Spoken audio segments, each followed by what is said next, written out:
अस्सलाम वालेकुम दोस्तों।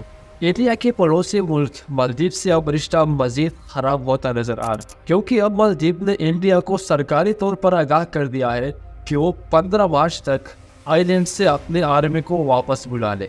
लेकिन यहाँ सवाल ये पैदा होता है दोस्तों कि 5 लाख आबादी वाला एक छोटा सा मुल्क मालदीव, इंडिया जैसे बड़े कंट्री जिसके पास 150 से ज़्यादा न्यूक्लियर वॉर हेड्स है और 15 लाख से ज़्यादा फौज है, इसको चैलेंज कैसे कर रहा है।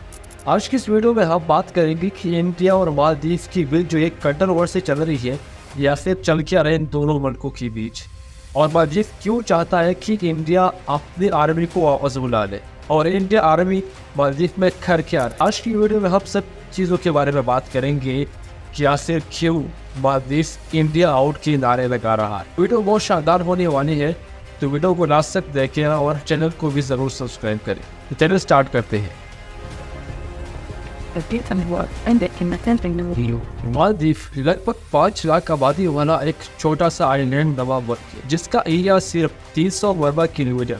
ये मुल्क तकरीबन 1200 छोटे आइलैंड पर मुश्तमिल और जनरली एक आइलैंड से दूसरे आइलैंड तक पहुंचने के लिए कश्तियों और छोटे शिप्स का इस्तेमाल किया जाता है। जबकि मालदीव का ज़्यादातर आइलैंड्स खाली है, यानी इनमें कोई नहीं रहे। मालदीव के इकोनॉमिक्स का ज़्यादातर हिस्सा टूरिस्ट के सेक्टर पर है और टूरिस्ट को ही जहन में रखते हुए इस मुल्क की कुछ आइलैंड्स को तैयार किया गया। अब आते हैं कि इंडियन आर्मी मालदीव में क्या कर रही है जिसके लिए इतना बड़ा कॉन्फ्लिक्ट खड़ा होगी। इसके लिए हमें जाना पड़ेगा दोस्तों 1988 में।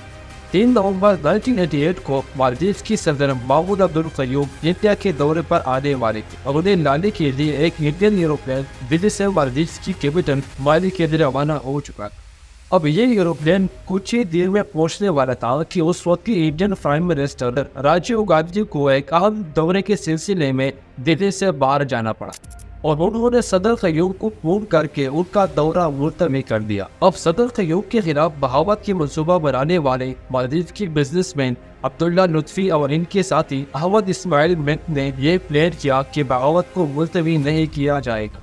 पहले इनका प्लान था कि सदर क़य्यूम के मुल्क से बाहर जाने के बाद बगावत का ऐलान किया जाए। उन्होंने श्रीलंका की extremist organisation people liberation organisation of Tamil इराक के करार की जंगजों को टूरिस्ट के बेस में पहले ही माली पहुंचा दिया था। उस वक्त AK बनर्जी मालदीव में इंडिया के एम्बेसडर थे, जो सदर क़य्यूम के डिसाइडेड इंडियन दौरे के सिलसिले में इंडिया पहुंच चुके थे। अब AK बनर्जी ने बताया कि मैं दिल्ली में अपने घर में कंबल में लिपटा गहरी नींद सो रहा कि सुबह 6:30 बजे मेरी फोन की घंटी बजी और माली में मेरे सिक्योरिटी ने बताया कि मालदीव में बगावत हो चुकी और लोग सड़कों पर गोलियां चला रहे। उन्होंने ये भी बताया कि सदर क़य्यूम एक महफूज मुकाम पर छुपी हुई है और उन्होंने इंडिया से अपील की है कि वो उनकी मदद के लिए फौरन आर्मी भेजे। अब इस सिचुएशन को देखते हुए दोस्तों इंडिया ने अपनी आर्मी को मालदीव में भेजा ताकि वो सदर क़य्यूम की मदद कर सके और मालदीव में हो रहे बगावत का अंदाज़ा लगा सके ताकि वहाँ हो क्या रहा है। अब ये बहुत लंबी कहानी है कि कैसे वहाँ इंडियन आर्मी पहुंची, क्या हुआ था, कैसे क़य्यूम को बचाया गया।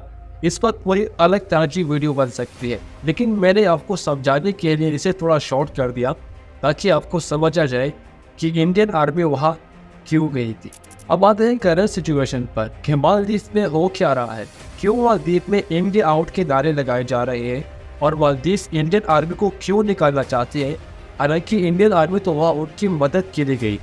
इंडिया दुनिया की सबसे बड़ी जमहूरियत है, तो मालदीव दुनिया की नई तरीन जमहूरियत में से एक है और इन दोनों के दरमियान रिलेशनशिप की पटरी से उतरने का खतरा मौजूद है। अपोजिशन के सपोर्टेड इंडिया आउट मूवमेंट 1000 से ज्यादा आइलैंड पर मुश्तमिल इस मुल्क में जोर पकड़ रही है। मालदीव कहते हैं कि हम इंडिया की मौजूदा हुकूमत से हमारे आईन और हमारे अंदरूनी मामलात के एहतराम की तवक्को कभी नहीं कर सकते, क्योंकि वो अपने कानून और अपनी शहरियों का एहतराम नहीं करती, खासकर मिनोरिटीज का। अब अपनी आज़ादी नहीं बनवा सकते। कहा जाता है कि इंडिया में मुसलमानों के साथ जो भी होता है मालदीव की मुसलमानों पर भी इसका असर होता है। मालदीव एक सुन्नी मुस्लिम कंट्री है। अब मालदीव चाहता है कि इंडिया अपनी आर्मी और साजो सामान मालदीव से निकाल दे। अब एक कैंपेन साल 2018 में शुरू हुआ। उस वक्त मालदीव की सदर दुर्गा यामीन ने इंडिया से कहा था कि वो अपने 2 हेलीकॉप्टर और एक ड्रोन प्लेन वहां से ले जाए। ये हेलीकॉप्टर और प्लेन इंडिया ने मालदीव में इमदादी कार्रवाइयों के लिए रखे हुए। अब जैसे मैंने आपको पहले बताया कि इंडिया ने अपनी आर्मी और हेलीकॉप्टर को मालदीव में मदद करने के लिए भेजा। अब माजिद ने कहा कि अगर इंडिया ने ये तोहफे में दिए हैं तो इतने पायलट मालदीव के होने चाहिए, न कि इंडिया।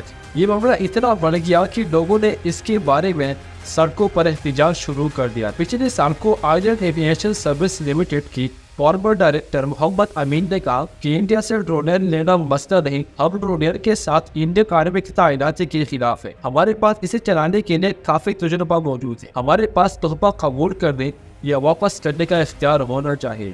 अब पीपीएम और इसकी अलायंस का कहना है कि इंडियन आर्मी को मालदीव छोड़ देना चाहिए। अब मालदीव की एक फॉर्मर मिनिस्टर डबना जाहिर ने ट्वीट करते हुए लिखा कि मुझे इंडियन फूड प्रोडक्ट्स मेडिसन पसंद है, मगर अपने जमीन पर इंडियन आर्मी ने।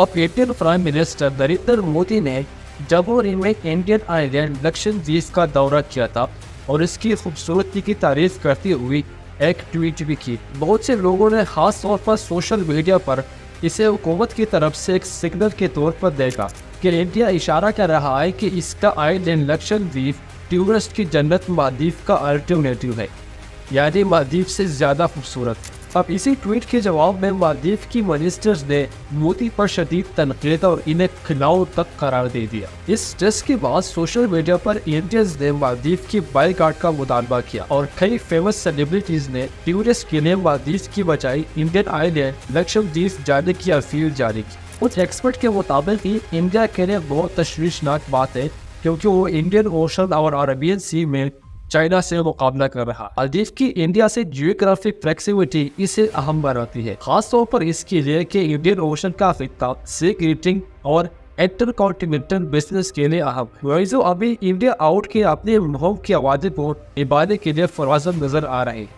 मालदीव में जब नया सदर बनता था तो वो अपने पहले दौरे के लिए इंडिया आती थी, लेकिन मुआइजों ने हल्फ उठाने के बाद सबसे पहले चाइना और तुर्की का दौरा किया। दौरान चीन से वापसी के बाद उन्होंने इंडिया का नाम लिए बगैर ऐलान किया कि हमारा मुल्क छोटा हो सकता है, लेकिन ये किसी को आप पर दौर जमाने का लाइसेंस नहीं देता। मालदीव ने यह भी ऐलान किया कि उन्होंने चाइना और तुर्की के साथ कई मुआहदों पर साइन किए, जैसे फूड और मेडिसिन जैसे रोजमर्रा की जरूरियात के लिए इंडिया पर डिपेंडेंसी कम हो जाएगी। याद रहे कि पिछले कुछ सालों में इंडियन आर्मी ने मालदीव की आर्मी को तरबियत और 1988 में वहां बगावत होने पर एक बार वहां आर्मी भी भेजी थी। इंडिया और वेस्टर्न वर्ल्ड के साथ अपने मुफादात का सौदा करने में काफी हद तक कामयाब रहा है, लेकिन हालिया वर्षों में पड़ोसियों के साथ इसके रिश्तों ने इसके गैर मुल्की सफारतकारी पर सवाल खड़ी की। इंडिया की पाकिस्तान और चीन के साथ कशीदा ताल्लुकात वाज़ेह है, लेकिन कई बार इसे नेपाल और श्रीलंका के साथ भी निपटने में मुश्किलात का सामना करना पड़ा। बांग्लादेश के भी रवायती तौर पर इंडिया के साथ करीबी ताल्लुकात है, लेकिन वो इंडिया या चीन के साथ मुकम्मल तौर पर अब बदली करने से परहेज कर रहा है। अब मालदीव क्या रास्ते इख्तियार करेगा ये तो आने वाला वक्त ही बताएगा, लेकिन फिलहाल ये वाज़ेह है कि ये दीगर एशियन कंट्रीज का रास्ता इख्तियार कर रहा है, जो अपने मुफादात के लिए एक कंट्रीज पर डिपेंडेंट होने से गुरेजा है। अब उम्मीद है कि आपको इस वीडियो से बहुत कुछ सीखने को मिला होगा।